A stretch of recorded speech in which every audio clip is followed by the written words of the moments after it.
আমরা অনেকেই ফলের গাছ লাগাই, তবে পর্যাপ্ত ফলন হয় না। কারণটা অতি সাধারণ। সঠিক পরিচর্যা ছাড়া ফল গাছ শুধু বেঁচেই থাকে, তবে কোনো ফল দেয় না। চলুন তাহলে জেনে নেই ফল গাছে যত্ন নেওয়ার 4টি সহজ উপায়। প্রথমত, গোড়ার আগাছা বা আবর্জনা পরিষ্কার রাখুন।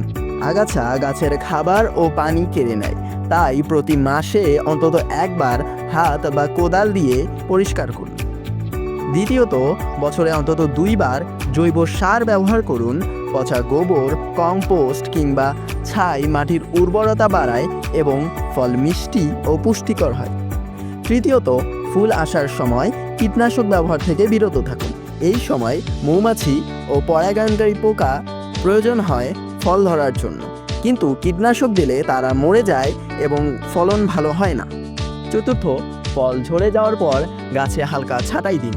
পুরাতন পাতা ছাঁটাই করে দিলে গাছ নতুন কুঁড়ি এবং বেশি বেশি ফুল দেয় এবং ফলও হয় সুস্বাদু এবং বড়।